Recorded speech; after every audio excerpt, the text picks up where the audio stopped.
NRI housing project ಹಗರಣ ಬಹು ದೊಡ್ಡ ಹಗರಣ. ತಮ್ಮ ಸಹೋದ್ಯೋಗಿಗಳ ಮಾತನ್ನು ಅಷ್ಟು ಕೇಳ್ತಾ ಇರಲಿಲ್ಲ, ಅವ್ರನ್ನೆಲ್ಲ ಕನ್ಸಲ್ಟ್ ಮಾಡ್ತಾ ಇರಲಿಲ್ಲ ಕೆಲವು ವಿಚಾರಗಳಲ್ಲಿ. ಆವಾಗ ಎಸ್ಟಿಮೇಟ್ ಮಾಡಿದ್ದು 100 ರಿಂದ 150 ಕೋಟಿ. ಗುಸುಗುಸು ನಡೀತಾ ಇರುತ್ತೆ, ಬೇರೆ ಕ್ಯಾಬಿನೆಟ್ ಕೊಲೀಗ್ಸ್ಗೂ ಗೊತ್ತಿರುತ್ತೆ. ಖಂಡಾಲ್ವಾಲ ಅಂತ ಹೇಳಿ ಅವನು ಅದರಿಂದ ಇರ್ತಾನೆ. NRI ಹೌಸಿಂಗ್ಗೆ 110 ಎಕರೆ ಕೊಡೋದು ಕ್ಯಾಬಿನೆಟ್ ಮುಂದೇನೂ ಬಂದಿರಲ್ಲ. Mister so and so, you have already made this point. ನಾವು repeating you sir. Do you have anything new to say? So Hegde ಅವರ ಮಾನವನ್ನು ಹೆಂಗೆ ಕಳಿಬೋದು ಅದನ್ನೆಲ್ಲ ಕಳೆದ್ರು. ಕುಟುಂಬ ರಾಜಕಾರಣಕ್ಕೆ ಅವರು ಬಲಿಯಾದರು ಅನ್ನುವಂಥದ್ದು ಅದು ಹೇಗೆ ಆಯಿತು ಅನ್ನುವಂಥದ್ದು. ಯಾಕೆಂದ್ರೆ ಅಷ್ಟೊಂದು ಮೌಲ್ಯಾಧಾರಿತ ರಾಜಕಾರಣ ಅಂತ ಹೊಸ ಕನಸುಗಳನ್ನು ಬಿಟ್ಟವರು, ಅವರು ಕೂಡ ಕುಟುಂಬ ರಾಜಕಾರಣದ ವಿರುದ್ಧವೇ ರಾಜಕಾರಣ ಮಾಡಿಕೊಂಡು ಅಲ್ಲಿಂದಲೇ ಬೆಳೆದು ಬಂದವರು. ಅವರೇ ಹಾಗೆ ಆಗ್ಲಿಕ್ಕೆ ಏನಾಯ್ತು ಕಾರಣ, ಹೇಗಾಯ್ತು ಅದು? ನೋಡಿ, ಅವಾಗ ಅಧಿಕಾರಕ್ಕೆ ಬಂದ ಮೇಲೆ ಅವ್ರಿಗೊಂದು ಬ್ರೂಟ್ ಮೆಜಾರಿಟಿ ಸಿಕ್ಕಿದ ಮೇಲೆ ಅವರು ಬೇರೆ ತಮ್ಮ ಸಹೋದ್ಯೋಗಿಗಳ ಮಾತನ್ನು ಅಷ್ಟು ಕೇಳ್ತಾ ಇರಲಿಲ್ಲ, ಅವ್ರನ್ನೆಲ್ಲ ಕನ್ಸಲ್ಟ್ ಮಾಡ್ತಾ ಇರಲಿಲ್ಲ ಕೆಲವು ವಿಚಾರಗಳಲ್ಲಿ. ನಾನು ಮುಖ್ಯಮಂತ್ರಿ, ನಾನು ಮಾಡೋದು. ಸೊ ಒಂದು NRI ಹೌಸಿಂಗ್ ಪ್ರಾಜೆಕ್ಟ್ ಹಗರಣ, ಬಹು ದೊಡ್ಡ ಹಗರಣ ಅದು. ಏನಾಯಿತು, ಬೆಂಗಳೂರಿನ ಬೇಸ್ಡ್ ಇದು ಒಂದು ಕಂಪನಿ NRI ನಾನ್ ರೆಸಿಡೆಂಟ್ ಅಸೋಸಿಯೇಷನ್ ಬೆಂಗಳೂರು ಅಂಥೇಳಿ ಒಂದು ಪ್ರೈವೇಟ್ ಕಂಪನಿ. ಅವರು ಒಂದು ಪ್ರಪೋಸಲ್ ಕೊಡ್ತಾರೆ BDAಗೆ. ನಮಗೆ 110 ಎಕರೆಯಷ್ಟು ಜಾಗವನ್ನು ಐಡೆಂಟಿಫೈ ಮಾಡಿದ್ದೀವಿ, BDಗೆ ಸೇರಿದ್ದು, ಅದನ್ನು ಕೊಡಿ ಅಂಥೇಳಿ. ಅದು ಏನು ಪ್ರೈಮ್ ಲ್ಯಾಂಡ್, ಸರ್ಜಾಪುರ ಹೊಸೂರು ಸರ್ಜಾಪುರ ರೋಡ್ನಲ್ಲಿ 110 ಎಕರೆ ಜಾಗವನ್ನು BDಗೆ ಪ್ರಪೋಸಲ್ ಕೊಡ್ತಾರೆ. ಇವತ್ತು ಆಲ್ಮೋಸ್ಟ್ IT ಕಾರಿಡಾರ್ ಆಗಿರ್ತದೆ. ಹೌದು. ಸೊ ಆವಾಗ BDA ಚೇರ್ಮನ್ ಆಗಿದ್ದಂಥವರು HGV ರೆಡ್ಡಿ ಅವರು. ಈ HGV ರೆಡ್ಡಿ ಅವರು ಯಾರು ಗೊತ್ತಾ? KC ರೆಡ್ಡಿ ಅಂತ ಪ್ರಥಮ ಮುಖ್ಯಮಂತ್ರಿ ಆಗಿದ್ದ ಕರ್ನಾಟಕದ, ಅವರ ಅಳಿಯ. ಸೊ ಹೆಂಗೆ ಇನ್ಫ್ಲೂಯೆನ್ಸ್ಗಳು ವರ್ಕ್ ಆಗುತ್ತೆ ಅನ್ನೋದು. ಸೊ ಅವರು BDA ಚೇರ್ಮನ್ ಆಗಿರ್ತಾರೆ ಹೆಗಡೆ ಅವರ ಪೀರಿಯಡ್ನಲ್ಲಿ. ಅವರು ಹೆಗಡೆ ಅವ್ರಿಗೂ ಭಾಳ ಆತ್ಮೀಯರು. ಸೊ HGV ರೆಡ್ಡಿ ಮೂಲಕ ಇವರು ಕೆಲಸಗಳನ್ನೆಲ್ಲ ಮಾಡ್ಕೋತಾ ಇರ್ತಾರೆ. ಈಗ ಒಂದು ಪ್ರಪೋಸಲ್ ಬಂದಿದೆ ಅಂತ CM ಆಫೀಸಿಂದ ಬಂದ ಕೂಡಲೇ HGV ರೆಡ್ಡಿ ಅವರು ಕಾರ್ಯಪ್ರವೃತ್ತರಾಗ್ಬಿಟ್ರು. ಅಯ್ಯೋ ಮಾಡು ಆ ಲ್ಯಾಂಡು ಆವಾಗ ಎಸ್ಟಿಮೇಟ್ ಮಾಡಿದ್ದು 100 ರಿಂದ 150 ಕೋಟಿ ಬೆಲೆ. ಅಷ್ಟು ಆಗಿನ ಕಾಲದಕ್ಕೆ ಅಷ್ಟು ಇದ್ದಂತಹ ಇದನ್ನ ಈ ಅಸೋಸಿಯೇಷನ್ ಬಂದಿದ್ದರಿಂದ ಅವರ ಪ್ರಪೋಸಲ್ ಇಟ್ಟ ಹಾಗೆ ಅವರಿಗೆ ಕೊಟ್ಬಿಡ್ತಾರೆ. ಏನು ಎಸ್ಟಿಮೇಟ್ ಮಾಡಿದ್ದು 2.2 crores. Just 2% of actual value. ಇನ್ನೂ ಕಮ್ಮಿನೇ ಅಂತ ಆಗುತ್ತೆ, 100-150. ಸೊ ಇದರಲ್ಲಿ 25% ಅಡ್ವಾನ್ಸ್ ತಗೋತಾರೆ.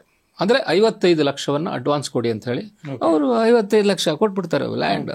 ಸೊ ಇದೆಲ್ಲ ಇನ್ನೇನು ಗುಸುಗುಸು ನಡೀತಾ ಇರುತ್ತೆ, ಬೇರೆ ಕ್ಯಾಬಿನೆಟ್ ಕೊಲೀಗ್ಸ್ಗೂ ಗೊತ್ತಿರುತ್ತೆ ಇದೆಲ್ಲ ಹೆಗಡೆ ಅವರು ಯಾಕೆ ಮಾಡ್ತಾ ಇದ್ದಾರೆ ಏನು ಅಂತ ಹೇಳಿ. ಆಮೇಲೆ ಒಂದಷ್ಟು ವಿಚಾರಗಳು ಆಚೆಗೆ ಬರ್ಲಿಕ್ಕೆ ಶುರು ಆಗುತ್ತೆ. ಯಾರಿದು NRI ಹೌಸಿಂಗ್ ಇಷ್ಟೊಂದು ಪವರ್ಫುಲ್ ಇರ್ತದೆ? Bombay based developer, very prominent developer, Khandalwala ಅಂತ ಹೇಳಿ ಅವನು ಅದರಿಂದ ಇರ್ತಾನೆ. ಸೊ ಇವನು ಇವನಿಗೆ ಯಾರು ಇನ್ಫ್ಲೂಯೆನ್ಸ್ ಬಂದು ಹೆಂಗೆ ಅಂತ ಆಗ ನೋಡಿದ್ರೆ ಆ ಕಂಪನಿಯ ಪಾರ್ಟ್ನರ್ ಆಗಿದ್ದವನು ಮನೋಹರ್ ಲಾಲ್ ನಿಚಾನಿ ಅಥವಾ ಮನು ನಿಚಾನಿ. ಇವರು ಹೆಗ್ಡೆಯವರ ಅಳಿಯ. ಹೆಗ್ಡೆಯವರ ಅಳಿಯನೇ ಆ ಕಂಪನಿಗೆ, ಆ ಹೌಸಿಂಗ್ ಪ್ರಾಜೆಕ್ಟ್ಗೆ ಅವ್ರು ಪಾರ್ಟ್ನರ್ ಆಗಿರ್ತಾರೆ. ಹಾಗಾಗಿ ಈ ಒಂದು NRI ಹೌಸಿಂಗ್ಗೆ 110 ಎಕರೆ ಕೊಡೋದು ಕ್ಯಾಬಿನೆಟ್ ಮುಂದೇನೂ ಬಂದಿರಲ್ಲ, ಕ್ಯಾಬಿನೆಟ್ ಅಲ್ಲೂ ಪಾಸ್ ಆಗಿರಲ್ಲ. ಆದರೆ BDA ಸ್ಪೀಡ್ ನಲ್ಲಿ ಅದನ್ನು ಮಾಡಿ, ಅದಕ್ಕೆ ಪ್ರಪೋಸಲ್ ಅಕ್ಸೆಪ್ಟ್ ಮಾಡಿ ಅವ್ರಿಗೆ 25% ಅವರಿಂದ ತಗೊಂಡು ಎಲ್ಲ ಮುಂದುವರಿತಾ ಇರುತ್ತೆ. ಇವಾಗ ಮೂಡೋದಾಗಿದೆಯಲ್ಲ, ಬಹಳ ಸ್ಪೀಡಲ್ಲಿ ಹೋಗ್ತಾ ಇದೆಯಲ್ಲ, ಬಹಳ ಸ್ಪೀಡಲ್ಲಿ. ನೋಡಿ, ಮುಖ್ಯಮಂತ್ರಿ ಆಗಿರೋರು ಏನಾರೊಂದು ಮಾಡಬೇಕಾದ್ರೆ ಎಷ್ಟು ಸುಲಭವಾಗಿ.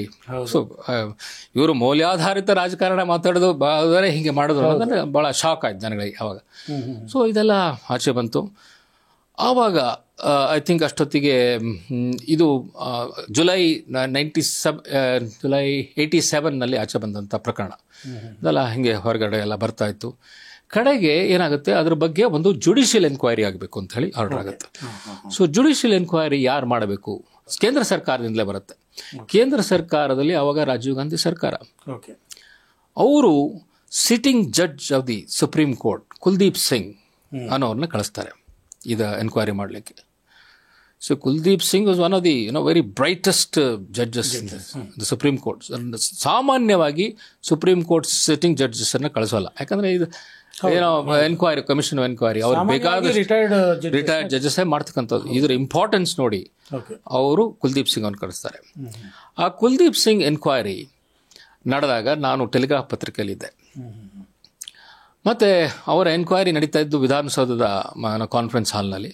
ಎಷ್ಟು ಚೆನ್ನಾಗಿ ಕಂಡಕ್ಟ್ ಮಾಡ್ತಾ ಇದ್ರು ಅಂದರೆ ಅವರು ಎನ್ಕ್ವೈರಿ ಕಮಿಷನ್ನು ಡಾಕ್ಯುಮೆಂಟ್ಸ್ ಎಲ್ಲ ಕಲೆಕ್ಟ್ ಮಾಡಿದ್ರು. ಡಾಕ್ಯುಮೆಂಟ್ಸ್ ಅವ್ರು ಬಹುಶಃ ಅವರಿಗೆ ಐ ಥಿಂಕ್ ಫೋಟೋಗ್ರಾಫಿಕ್ ಮೆಮರಿ ಇತ್ತು ಅಂತ ಕಾಣುತ್ತೆ. ಆ ಡಾಕ್ಯುಮೆಂಟ್ಸ್ನೆಲ್ಲ ಒಂದ್ಸಲಿ ಓದ್ಕೊಂಡ್ಬಿಟ್ಟಿದ್ರೆ ಅವ್ರಿಗೆ ಪೂರ್ತಿ ಮನಸ್ಸಲ್ಲಿರೋದು. ಸೊ ನಾವು ಆ ಕವರೇಜ್ಗೆ ಹೋಗ್ತಾ ಇದ್ದಾಗ ದಿನ ಅಫ್ಕೋರ್ಸ್ ವೀಕೆಂಡ್ಗಳ ಬರೋರು ಮಾಡೋರು, ತಿರ್ಗಾ ವಾಪಸ್ ಹೋಗೋರು ಡೆಲ್ಲಿಗೆ. ಸೊ ಇದೊಂದು 3-4 ತಿಂಗಳು ನಡೀತು ಅಂತ ಕಾಣುತ್ತೆ ಕಮಿಷನ್ ಎನ್ಕ್ವೈರಿ. ಆ ಟೈಮ್ನಲ್ಲಿ ಬೇರೆ ಬೇರೆ ಲಾಯರ್ಸ್ ಎಲ್ಲ ಅಪಿಯರ್ ಆಗಿ ಅವರು ಆರ್ಗ್ಯುಮೆಂಟ್ಸ್ ಮಾಡುವಾಗ ಕುಲ್ದೀಪ್ ಸಿಂಗ್ ಅವರು ಕೇಳಿಸ್ಕೊಳ್ಳೋರು. 1 ನಿಮಿಷ ಕೇಳಿಸ್ಕೊಂಡು, mister so and so, you have already made this point, this point, this point, this point. Now repeating yourself. Do you have anything new to say apart from this? So, ಈ ಲಾಯರ್ಗಳು they have a tendency to repeat same thing. ಆ tape recorder ಹಾಕಕ್ಕೆ ಬಿಡ್ತಾ ಇರಲಿಲ್ಲ ಕುಲ್ದೀಪ್ ಸಿಂಗ್ ಅವರು. ಟಾಕ ಟಾಕ ಟಾಕ ಟಾಕ ಅಂತ ಮಾಡಿದ್ರು. ನನಗೊಂದು ಆ ಟೈಮ್ನಲ್ಲಿ ಅವರು ಬಾಲಪುರಿಯಲ್ಲಿ ಉಳ್ಕೊಂಡಿದ್ರು. ಸೊ ಅವ್ರಿಗೊಂದು ಫೋನ್ ಮಾಡಿ ಒಂದು ಎಕ್ಸ್ಕ್ಲೂಸಿವ್ ಇಂಟರ್ವ್ಯೂ ಕೂಡ ತೊಗೊಂಡೆ. ಅವರು ಕಮಿಷನ್ ಎನ್ಕ್ವೈರಿ ಬರುವಾಗ ಕಾರ್ನಲ್ಲಿ ಕೂತ್ಕೊಂಡು ಇಂಟರ್ವ್ಯೂ ಮಾಡಿದೆ. ಆ ಇಂಟರ್ವ್ಯೂ ಕೂಡ ಪಬ್ಲಿಷ್ ಆಯಿತು. ಸೊ ಕುಲ್ದೀಪ್ ಸಿಂಗ್ ಅವರು 1 ವರ್ಷದಲ್ಲಿ ಕಂಪ್ಲೀಟ್ ಮಾಡಿ ತಮ್ಮ ರಿಪೋರ್ಟನ್ನು ಕೊಡ್ತಾರೆ. ಅಷ್ಟೊತ್ತಿಗೆ 1990 ಆಗಿತ್ತು. ಸೊ 1990 ಆಗಸ್ಟ್ಗೇನೋ ಅವ್ರು ರಿಪೋರ್ಟ್ ಕೊಡ್ತಾರೆ. ನೋಡಿ ಹೆಂಗೆ ಟೈಮ್ ಕಳೆದು ಬಿಡುತ್ತೆ ಅನ್ನತ್ತೆ. ಅಷ್ಟೊತ್ತಿಗೆ ಹೆಗಡೆ ಸರ್ಕಾರ ಹೋಗಿತ್ತು. ಬೊಮ್ಮಾಯಿಯವರು ಬಂದು 8 ತಿಂಗಳು ಅಧಿಕಾರ ಮಾಡಿ ಅವರು ಹೋಗಿದ್ರು.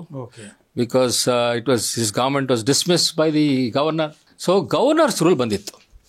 ಗವರ್ನರ್ಸ್ ರೂಲ್ ಬಂದಿದ್ದರಿಂದ ಈ ರಿಪೋರ್ಟ್ನ ಇಲ್ಲಿ ಅಸೆಂಬ್ಲಿ ಇಲ್ಲ. ಸೊ ಯೂಶಲಿ ಏನಾಗುತ್ತೆ, ನೀವು ಜುಡಿಷಿಯಲ್ ಎನ್ಕ್ವೈರಿ ಕಮಿಷನ್ ಬಂದಾಗ ಅಸೆಂಬ್ಲಿ ಮುಂದೆ ಇಡ್ತಾರೆ, ಪಾರ್ಲಿಮೆಂಟಲ್ಲಿ ಇಟ್ಟರು. ಸೊ ಪಾರ್ಲಿಮೆಂಟಲ್ಲಿ ಇಟ್ಟು ಅದಕ್ಕೆ ಅಷ್ಟೊಂದು ಮಹತ್ವ ಕೊಟ್ಟು, because they knew the commission had adverse remarks against Hegde. ಇನ್ನೇನು ಎಲೆಕ್ಷನ್ ಬರೋದಿದೆ, ಎಲೆಕ್ಷನ್ನಲ್ಲಿ ಇದನ್ನು ಉಪಯೋಗಿಸ್ಕೊಳ್ಬೇಕು ಅನ್ನೋದು ಕೂಡ ಕಾಂಗ್ರೆಸ್ಗಿತ್ತು. ಸೊ ಅದನ್ನು ಭಾಳ ಚೆನ್ನಾಗಿ ಉಪಯೋಗಿಸ್ಕೊಂಡ್ರು ಕೂಡ. ಸೊ ಅದೆಲ್ಲ ಬಂತು, ಕಡೆಗೆ ರಿಪೋರ್ಟ್ ಆಚೆಗೆ ಬಂತು. ದೆನ್ ಆಮೇಲೆ ನವೆಂಬರ್ 89ನಲ್ಲಿ ಅಸೆಂಬ್ಲಿ ಎಲೆಕ್ಷನ್ ಆಗಿ Veerendra Patil massive mandate 170 seat 165 ಸೀಟನ್ನು ಬಂತು. ಅವರು ಮುಖ್ಯಮಂತ್ರಿ ಆದರು. ಅವರು ಮುಖ್ಯಮಂತ್ರಿ ಆದಮೇಲೆ ಈಗ ಹೆಗಡೆ ಅವರು ಈ ಕಡೆ ಇದ್ದಾರೆ, ಇವರು ಅವರು ಕಾಂಗ್ರೆಸ್ ಮುಖ್ಯಮಂತ್ರಿ. ಒಂದು ಕಾಲದಲ್ಲಿ ಲವಕುಶರಾಗಿದ್ದವರು, ಹೌದಾ? ಈಗ ಈಸ್ ಅನ್ ಅಪೋನೆಂಟ್. ಸೊ ಈ ಒಂದು ವಿಚಾರವನ್ನು ಚೆನ್ನಾಗಿ ಉಪಯೋಗಿಸ್ಬೇಕು ಪೊಲಿಟಿಕಲಿ ಅಂತ ಹೇಳಿ ಅವರು ದೆಹಲಿಯಿಂದ ಆ ಕಾಪಿಗಳನ್ನು ತರಿಸಿ ಸುಮಾರು 1,000 ಕಾಪಿಗಳನ್ನು ಪ್ರಿಂಟ್ ಮಾಡಿ ಅಸೆಂಬ್ಲಿನಲ್ಲೂ ಎಲ್ಲ ಮೆಂಬರ್ಸ್ಗೆಲ್ಲ ಡಿಸ್ಟ್ರಿಬ್ಯೂಟ್ ಮಾಡಿ, ಬೇರೆ ಬೇರೆ ಕಡೆ ಎಲ್ಲ ಡಿಸ್ಟ್ರಿಬ್ಯೂಟ್ ಮಾಡಿ, ಮೀಡಿಯಾಗೆಲ್ಲ ಕೊಟ್ಟು ಅದ್ರ ಬಗ್ಗೆ ಒಂದು ಐ ಥಿಂಕ್ 2-3 ದಿವಸನೇ ಡಿಸ್ಕಷನ್ ಆಗಿರ್ಬೇಕು ಅಸೆಂಬ್ಲಿನಲ್ಲಿ. ಸೊ ಹೆಗಡೆ ಅವರ ಮಾನವನ್ನು ಹೆಂಗೆ ಕಳಿಬೋದು ಅದನ್ನೆಲ್ಲ ಕಳೆದ್ರು. ವೀರೇಂದ್ರ ಪಾಟೀಲ್. ಸೊ ಪೊಲಿಟಿಕಲಿ ಇದನ್ನೆಲ್ಲ ಹೇಗೆ ಉಪಯೋಗಿಸ್ತಾರೆ. ಸೊ ಇದು ಒಂದು ಪ್ರಕರಣ. ಅವರಿಗೆ ನಾರಾಯಣ ಸ್ವಾಮಿ ಅಂಡ್ ಸನ್ಸ್ ಅವರಿಂದ ಒಂದು ಪ್ರಪೋಸಲ್ ಬಂತು. ಲ್ಯಾಂಡ್ ರಿಫಾರ್ಮ್ಸ್ ಆಕ್ಟ್ ಪ್ರಕಾರ ನೀವು ಅಷ್ಟು ಸುಲಭವಾಗಿ ಸೇಲ್ ಮಾಡೋದು ಪರ್ಚೇಸ್ ಮಾಡೋದು ಆಗೋದಿಲ್ಲ. ಸೊ ಈ ರೇವಜಿತು ಈಗ ಅಷ್ಟೊಂದು ಇನ್ಫ್ಲೂಯೆನ್ಸ್ ಎಲ್ಲಿಂದ ಬಂತು? ಸೊ ಇದೆಲ್ಲ ಒಂದೊಂದಾಗಿ ಪತ್ರಿಕೆಗಳಲ್ಲಿ ಬರೋಕ್ಕೆ ಶುರು ಆಯಿತು. ಸೊ ಆ ಲೇಡಿ ಹತ್ರ ಒಂದು ಡೀಲ್ ಆಗುತ್ತೆ, ಯಾರೋ ಥರ್ಡ್ ಪಾರ್ಟಿ ಮೂಲಕ 2 ಲಕ್ಷ ರೂಪಾಯಿ ಕೊಡ್ತಾರೆ. ತಮ್ಮ ಮಗನ ವಿರುದ್ಧ ಅವಾಗ ನಾನು ಡಿಫ್ರೆಂಟ್ ಪಾಲಿಟಿಷಿಯನ್ ತೋರಿಸಲಿಕ್ಕೆ ಒಂದು ಜುಡಿಷಿಯಲ್ ಎನ್ಕ್ವೈರಿ ಮಾಡ್ತಾರೆ.